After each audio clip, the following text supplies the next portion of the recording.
You are listening to The Fever Report with John Robertson and Michelle Garmon. Every Sunday on the Central Indiana Sports Report. Welcome, Fever fans, to this week's Fever Report with John Robertson and Michelle Garmon.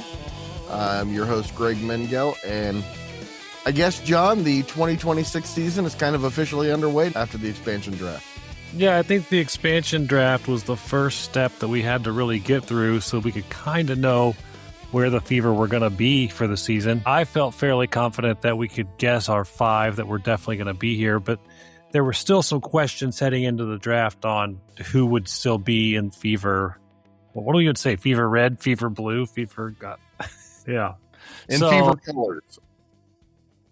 I'm happy to have that over with. There was a slim chance that we were going to lose Lexi. I wasn't super worried, but because she's my favorite player, there was a little bit of a doubt, a little bit of concern, but not much because I feel like the front office wasn't going to let her go.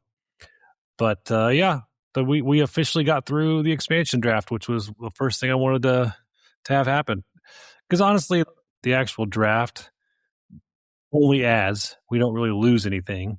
So that's not going to drastically change the makeup of the team. But the expansion draft had potential to really shake up the league, honestly.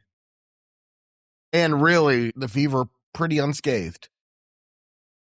Honestly, I'm not sad at all about... I mean, Chloe Bibby, a little sad, but she wasn't really that big of a part of the team. She joined late. She had a few big threes on the unlikely playoff run. Christy Wallace, I was happy to... I was like, I hated when she was on the floor the year before last. Anytime she's on the floor, it made me unhappy. So I feel like that's an addition by subtraction. Here's the thing, though. I really think when you look at the expansion draft and you look at the rosters of both teams, I think there are a lot of free agents out there that made it known that they knew where they were going to go and who they were going to sign with. So to try to draft them, you weren't going to be able to... I know Stewie was one of them. She basically told everybody, I'm staying in New York. My family's here. This is where we live. I'm staying in New York. And I'm sure that there were others out there that let it be known through their agents that if you draft me, I'm probably not going to sign with you. I don't want to go there. I think that's how we kept Sophie. I don't think Sophie was protected, and I think that's how we got to keep her here, which I know my wife is very happy about that. I like Sophie a lot. I know there's a lot of fans that really like Sophie's energy. So, big part of this team.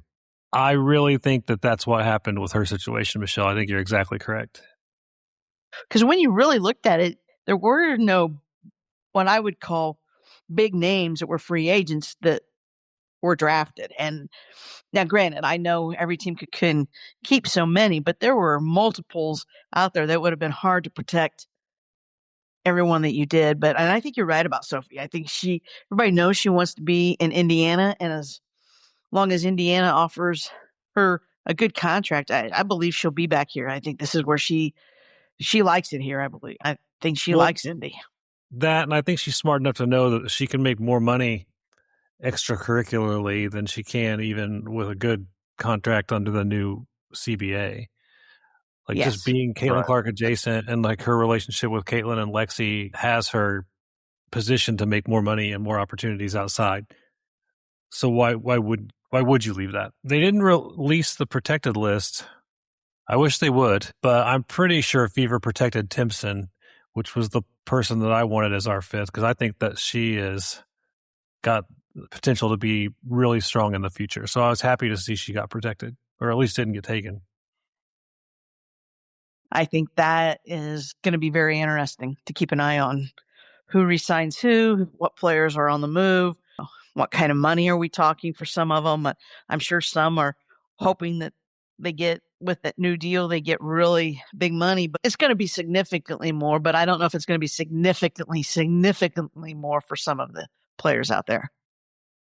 That's completely fair. I think the new CBA is drastically going to affect like maybe 10% of the league. And then the rest of them are going to make more, as they should, but they're not going to be making drastically more money.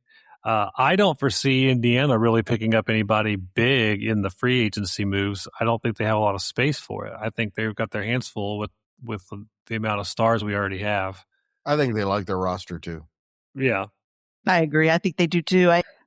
They also are going to be planning ahead because we know one of the things on their agenda are going to go ahead and sign Aaliyah Boston and Caitlin Clark to contract extensions before their deals are up, which Boston's will be up at the end of this year and Caitlin's at the end of next year. So they're going to want those deals done and out of the way. Yeah, and they're not going to let them go anywhere. I mean, our core is so good. If you're any other WNBA team, you have to be concerned about the next several years with the core Indiana has. I agree. While we were talking about the draft, which team do you think did better, Toronto or Portland?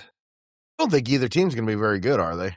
No. I didn't see a lot of big names. Are there any names that really jumped out at you?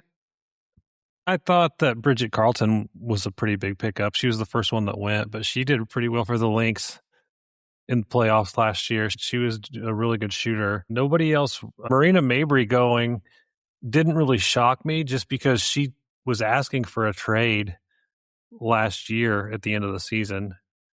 So, and they told her no. With Connecticut moving to Houston, maybe ownership doesn't really care as much, and they just didn't protect her. Might be. Oh, you know what though? What I love is, let's talk about the deal before that the Sky made to do those picks. So the expansion teams wouldn't choose a Sky player. Why in the heck does the Chicago Sky want to stay intact? They're one of the worst franchises out there. I didn't understand that at all. If I'm the Sky, I'm like, take whoever you want, other than they got to keep Angel Reese because she's like their franchise. They got a couple players to protect, but why do they want to protect that entire roster? I have no idea. They are a disaster, and I don't understand it. You're right, John. They're a disaster. If they finish lower than those two expansion teams this year, that's not going to look very good. I don't think they'll finish that bad. I definitely don't think we see another situation where like the Valkyries came in and had like a really strong inaugural season. I don't think either team does that well. I thought it was kind of an interesting gamble by the Fire to pick up Nika Mule, though, with the last pick. Because she's really good, but like she's out for the whole season because of an ACL tear. Once she gets healthy, she could be the player for that team. Yes, she could. I like it. So I don't know. I kind of thought that was an interesting gamble pick. It probably is, but in some ways, maybe they took it hoping they'll have her in a couple of years, or maybe they took it thinking it's a gamble, but she won't play all year. But if we show videos and she progresses well, maybe she could even be a trade piece for us in the future. Maybe. I don't expect her to play at all because Jason Tatum is the only person I've ever seen come back faster than a year on an ACL tear. Or no, he was Achilles, wasn't he? Yeah. You can be back. I've seen players back. When Matt Waddell tore his ACL when he was at Purdue, he was back on the court within 8 months. It all depends. I think it really depends on how much damage. You say an ACL tear, but there are, when you go in, some are more significant than others. And it probably all depends on that and then how well she heals. Some people, their bodies bounce back and heal really quick, and others, they don't.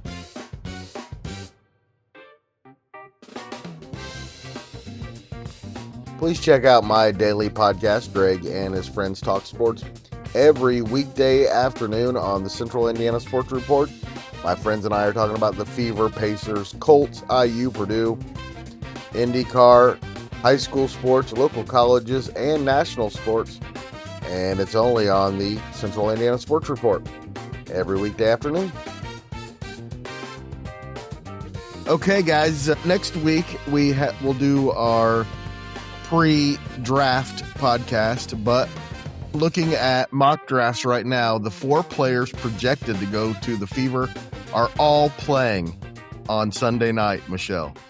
Raven Johnson from South Carolina, Medina Okot from South Carolina, Gabriela Jaquez from UCLA, and Tania Latson from South Carolina are the 4 players projected to go to the Fever. So if you're Sarah Williams from UConn was the other one. So if you want to see a potential future Fever player, you might get a chance on Sunday, Michelle. Yeah, you might. The two players I think would be pretty good pickups would really be Raven Johnson or Jaquez. Both both can score, but both are tremendous defensive guards. South Carolina, they put Raven Johnson on Sarah Strong. That's what Dawn Staley did, and what a job she did on her defensively. And she was giving up some height, and she was giving up some bulk. And I thought she did a really nice job. John, just want to give your thoughts on what the Fever are looking for real fast. Oh, I want somebody strong on defense, honestly. I think we have enough offensive firepower. I'm going to look for somebody who can play big and play good, strong defense. Because if we sew that side up, it's a wrap. And that's why I like either Raven Johnson or Jaquez for the Fever, because Jaquez offers you a little bit more size, but both are tremendous defensive players. And I've seen Jaquez play in person when at IU last year, and I thought she did a really nice job defensively. So like I said, Raven Johnson's defense on Sarah Strong was really good the other night. And I like the defense. That's why I said those two players, John. They give us some defense in the backcourt, and I think that will be nice. We all know that the weakest area of Caitlin's game is defense. And even Kelsey's she got better. She's not maybe tremendously strong. And I think those players would give you somebody for defense, offense type of stuff. If you want to make those kind of substitutions late in the game because you need that, I think either Raven Johnson or Jaquez fit that. Lexi could use some help on defense. She's our best defensive player. She's always out there scrapping, so she could use an extra hand.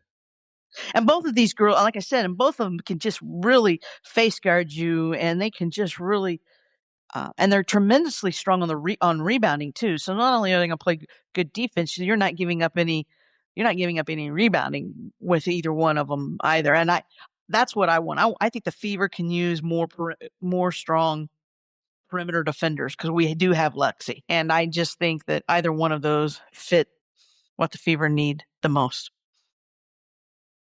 And again, we'll talk about what the Fever need more next week. We'll look more at the potential draft picks. Just want to also mention that Lauren Betts is the projected 4th pick. She's also in the championship game on Sunday. And Kiki Rice, the projected 5th pick, going to the Sky. So a lot of players in this draft playing on Sunday. It will be interesting, really, to see if any teams change up who they want. I will say this: Betts impresses me more almost every time I see her down the stretch. What she's done to be able to improve defensively and be able to step away from the basket. We know once she gets you down low and she's 2 feet away, if she gets the ball, she's scoring. I'm looking forward to that championship game tomorrow night. Actually, I think it's going to be the women's championship game is going to be real good one and an interesting one. It is. Also, the Fever have the 25th pick, in which they could take Krzyzewski if they wanted. I'm gonna say this: whoever gets Krzyzewski, they're getting a winner. I mean, she will work hard. She has. I can't believe how much she's improved her game, and she may really be the best player to come out of IU after her 2 years. And her ability, that pull-up jumper, she made herself into a 3-level scorer over the last year. It's just incredible. And I'm not saying she's ever going to be all WNBA or a star, but she is going to help a WNBA bench just with her shooting ability and her driving her by being a 3-level scorer. And my gosh, for a guard that's like 5'8", she had some double-doubles. There were games she would grab 10, 11 rebounds. So she rebounds well for her position and her size too. And I think she fits in culturally very well. I don't know about her game necessarily, but the way she plays, the kind of players that they have, she'd fit in very well. She's just a great person. She tremendous leader. Like I said, whoever gets Krzyzewski is getting a winner in your locker room, a winner on the court, somebody who's not going to be a cancer, somebody who's just going to go out there and work as hard as all your hardest workers. All right, our assignment's to watch the Women's National Championship game on Sunday and talk about the draft next week, because apparently if whoever the Fever taking coming from that game. Thanks, guys. Thanks so much to John and Michelle. We'll be back next Sunday previewing the WNBA Draft. And we should be a full go pretty much every Sunday here through the rest of the season. Also, John and Michelle will appear on my new daily podcast, Greg and His Friends Talk Sports, often to talk Fever and other things. Michelle and I talk about almost everything on the podcast. John is a big NBA guy too, so we'll be talking with him about the NBA playoffs coming up. Again, that's Greg and His Friends Talk Sports every weekday afternoon.